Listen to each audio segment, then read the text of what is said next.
인생 스토리 사연 3편입니다. 12살 나이에 집안의 모든 어머니, 할머니, 아버지 모두 다 안 계시게 되니까 결국은 저희 집의 맨 맏형 큰형님이 저보다 한 18살 위이신 큰형님 댁에 들어가서 살게 됩니다. 환경이 완전히 뒤바뀐 거죠. 각박한 전쟁 후에 사회처럼 부모님 안 계신 형 집에서 살아간다는 것은 내가 중심이 될 수 없는 것을 단연코 드러내고 있었습니다. 말이 큰형님이었지 부모님이 계실 때 이야기지 어머님까지 세상을 떠나버린 내 앞에는 참으로 눈물겨운 세월이 겹겹이 드리워 있었습니다. 나와는 5살 차이밖에 나지 않던 큰 조카를 비롯해 책임져 가야 할 식구들이 있으니 형도 그만큼 시공간의 차이를 볼 수밖에 없었습니다. 집은 훨씬 협소했고 빚어봤던 것에 비해 관계성의 거리는 반비례했습니다.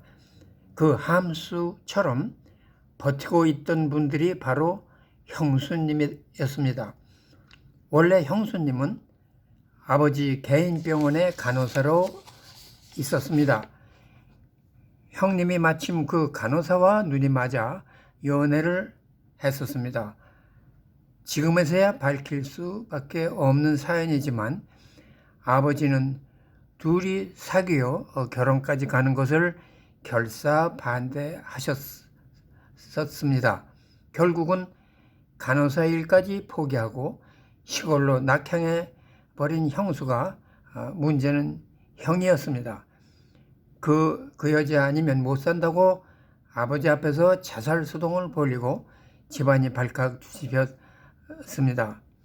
죽겠다고 약을 먹었는데 무슨 약인지 짐작할 수는 없었습니다. 아마도 수면제였을 것 같았습니다. 눈밖에 난 아들이었지만 생명이 중요했습니다. 아버지는 어쩔 수 없이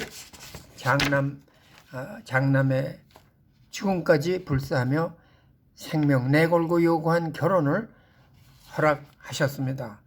그렇게 해서 형은 낙원시장 옆에 신혼 살림을 차리고 조카들이 줄줄이 태어났던 것입니다. 아버지의 소원, 즉 앞에서 말했던 것처럼 내가 아버지의 유업을 이어받기를 그토록 바랬던 것도 이러한 연유 때문이었던 것입니다. 눈에 띄게 아버지의 사랑을 독타지한 나의 등장은 형수에게도 시샘의 대상이 될 수밖에 없었을 것입니다. 추론하자면 그렇다는 말입니다. 상황이 이렇다 보니 납북된 아버지에 대한 원망 비슷한 것도 발동되었을 것입니다.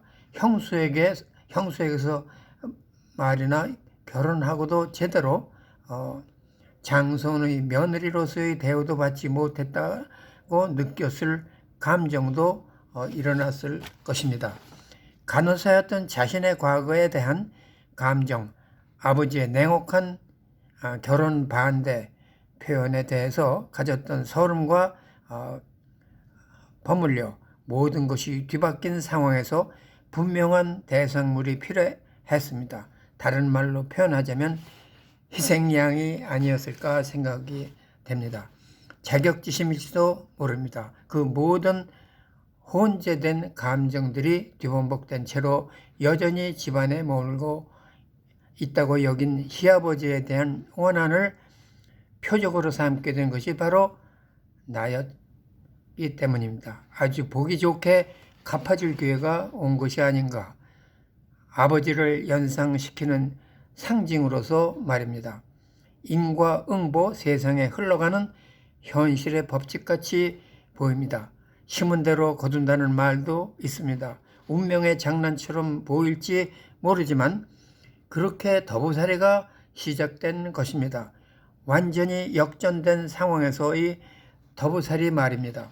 형수가 내 앞에서 늘 입버릇처럼 늘 입에서 떠나지 않는 말이 있습니다.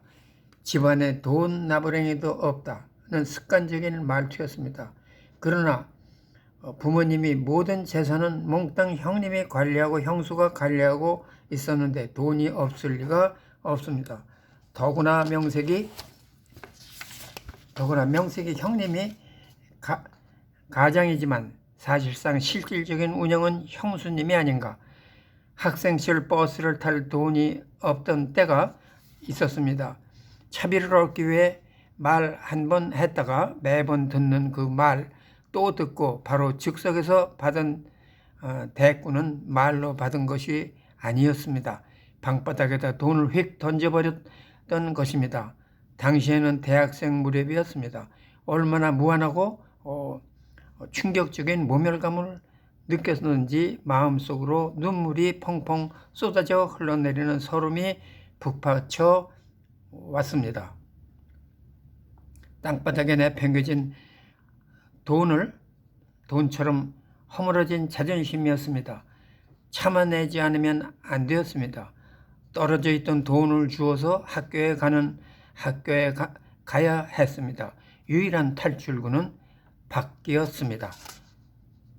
백양의 캠퍼스가 내뿜는 공기는 쓰러져 버린 내 자존심의 힘을 일깨워 갔습니다. 형수만 그런 트라우마의 상처를 준 것이 아니었습니다.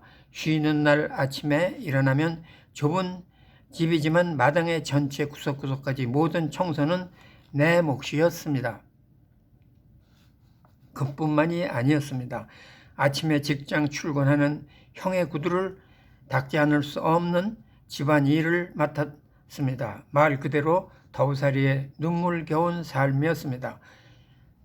즐거이 하는 일이라면 얼마나 좋으련만 형의 구두를 매일 닦아낼 때마다 이마에 맺힌 땀방울은 눈물의 강처럼 흘러가고 있었습니다.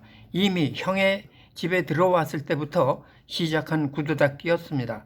추운 겨울에 매서운 아침바람에 몰아쳐와도 번쩍거리게 닦은 구두, 손등이 갈라져 피가 엉겨붙은 기억이 지금도 새롭게 느껴집니다. 그 당시 바로 13살이었습니다.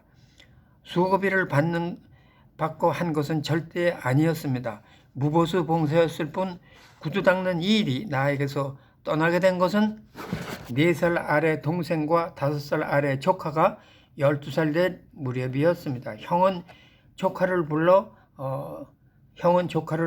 불러서 큰 삼촌이 그동안 애썼으니 내가 이제 구두 닦는 일을 하거라. 둘째 삼촌과 같이 해라.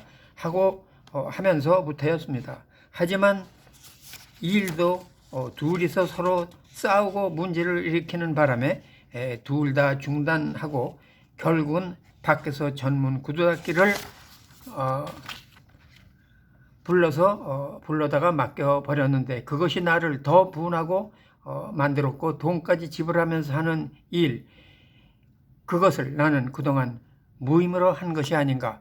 너무나 가슴이 아픈 일이었습니다. 이렇게 나의 더부살이는 눈물로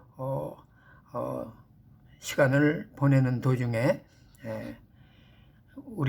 할머니가 개종을 한 이후로 승동교회에 나가기 시작합니다. 승동교회에 나가서 일어나는 일들, 그리고 그 후에 일들은